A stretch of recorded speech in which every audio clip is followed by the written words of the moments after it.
Feel the legs pushing up on the stairs. I'm feeling it. Feel the high that you get from the line. If you feel the rage of hell in the sky. All right. Since Superman Lois ended last week, I said I was going to do more videos talking about this and probably dabbling back in certain things. Because I've been watching clips and I really do want to talk about this. And it's funny. You really look back at the Arrowverse and you say to yourself, "Wow, they kept DC alive. They really did. They kept DC alive. They did a good job with that." The Arrowverse, and I want to get this up here. And what I mean, I want to get all this up here because I want to address certain things here. Arrow, Supergirl, Flash, and again, I'm not going in order how they came out. Just listen. Arrow, Supergirl, Flash, Black Lightning, Legends. Superman Lois was supposed to be in that list, but it came its own thing, which I think worked. And I'll talk about in a separate video where I do believe that did do favors for it. But I do want to address something else. The Arrowverse. It started with Green Arrow, and that was supposed to be a grounded Green Arrow, Nolanized, if you want to call it. And that was supposed to be it. Eventually, the Avengers came out, and people at, the Berlanti camp saw it. And they were like, well, we can do that with our show. Yeah. I think let's take a more of a tactical route. And then they brought in Barry Allen's Flash, which I was surprised they did because they were supposed to do them in the movies. They were like, yeah, that's fine. Y'all can do what you want to do. Again, I guess Warner Brothers at the time had no faith in them. And again, the film Flash was supposed to end, I think, some seasons early, but again, the movie never came out, so they were like, yeah, y'all could keep doing what you're doing. Just keep doing what you're doing. And yeah, sure enough, The Flash had a good amount of seasons. Now, I'm not going to say the seasons got better. They got worse after 4. What was the last one with Zoom? I think 3 or 4, yeah, and then they just got worse afterwards. Arrow, the same. Well, Arrow has ups and downs, but Flash was the worst, I think. It got bad once Iris got married. Supergirl was not my taste, but I understood it. I was like, okay, well, I guess you can't use Superman. You use a Supergirl. I get it. All right, cool.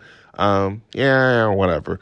But you notice these 3 shows kept the Arrowverse alive. Then we got DC's Legends. I think Legends came before Supergirl, and then it did its own thing. And then we started dabbling into the black culture with Black Lightning, and I thought that was pretty cool too.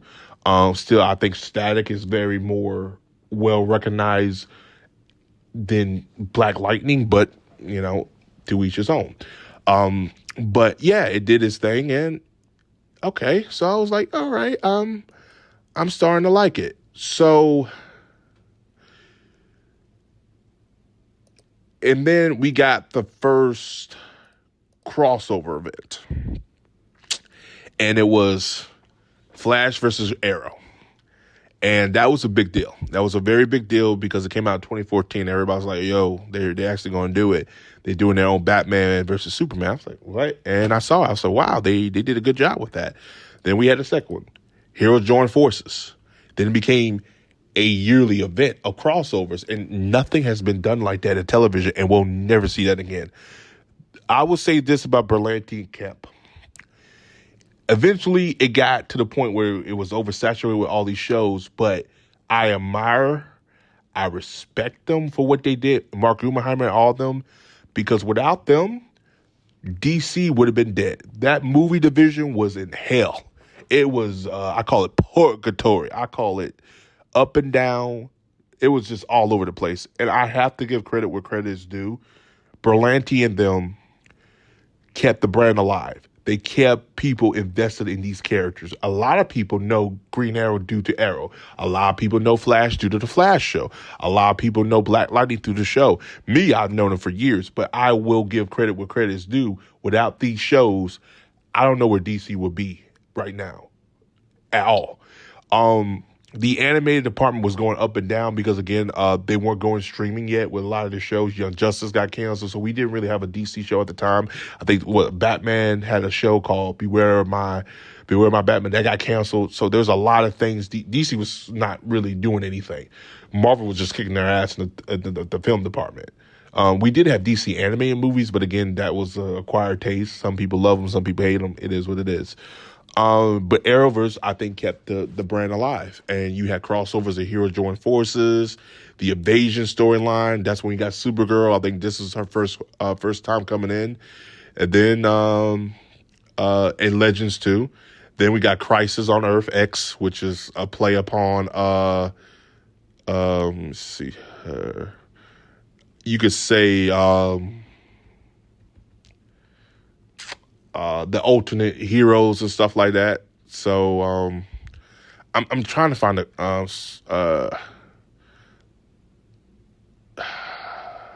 but what they did was use World War II, where I forgot. World War II, where they lost the war, and Arrow, Flash, or Zoom, and Supergirl, they're Nazis, which having a Kryptonian as a Nazi, that's cool.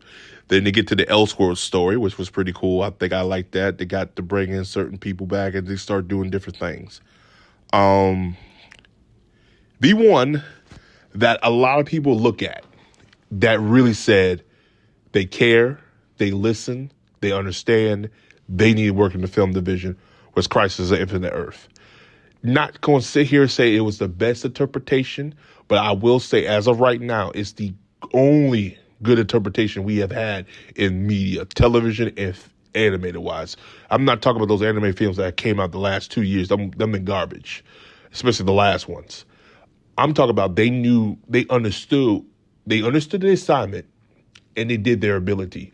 People always say No Way Home was the first one that brought all Spider-Mans from the last, say 2 decades, or not say 3 decades. You can say it now. It was this show. This universe, this Arrowverse was the first one that dabbled in.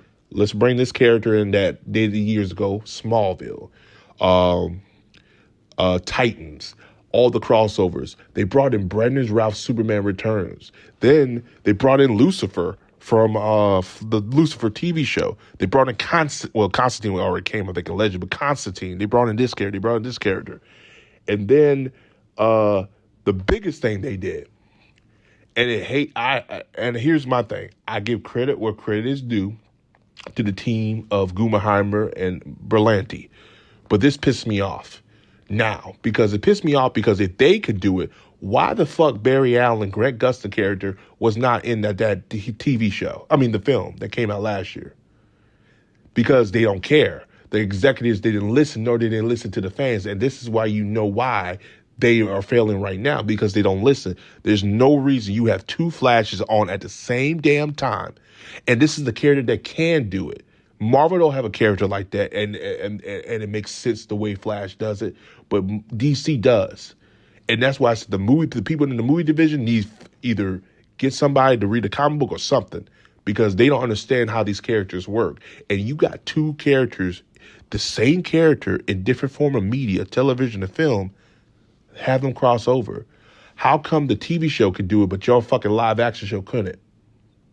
Make that make sense to me. Because there's people that understand the source material, there are other people that don't understand the source material. Everyone in that movie division don't understand shit. But you want to give us some terrible CGI of Christopher Reeves, and terrible CGI of this, and terrible CGI of Nicolas Cage in the damn costume. You could have just get the guy. He probably would have done it. It's laughable to me. Very laughable. And having Ezra Miller play himself was not a good idea. You should have got Grant Gustin. You could have got Grant Gustin. That would have probably brought more people in droves. But again, we're here. It is what it is. It's done. It's over with. But that's why I'm saying that pisses me off. The Arrowverse, and I'll say this again till I'm I'm blue in the face. The Arrowverse kept the DC brand alive, and if you notice, ever since a lot of the shows ended and got canceled, several years ago, the brand has been slowly dwindling. Um, the movies have not done well because no one cared for the movies. The Flash movie was a prime example of that. Blue Beetle was a prime example of that. And it just didn't work because people were invested in these characters because they trust the brand that was the Arrowverse. They did not trust the brand DC Films. They did not trust the brand of Warner Brothers, and the live action department. They didn't trust the DCEU. Not under Snyder, but under the new regime and starting off with Walter Inaba. Then we got Superman Lois, and I mean, that was just great. I thought I would never see a Superman done right in my lifetime, and Superman Lois did that. But yeah, what do you guys think? You think I'm wrong? You think I'm right? You guys agree with me? Comment below, let me know. I mean, like I said, I think the Arrowverse kept it alive, and like I said, they'll never do this again. I mean, the closest I see them doing this was Netflix The Defenders. They may do something like this on Disney Plus, but I don't think they'll never do this like on a television level like they did again. I don't see it. It sucks too, especially now the CWs are like it's a whole different network. It's weird. This was like 5 years ago. Now it's a whole different. It feels like a decade now. These shows been canceled, but yeah. As always, comment below, let me know, and the outro should end it for you.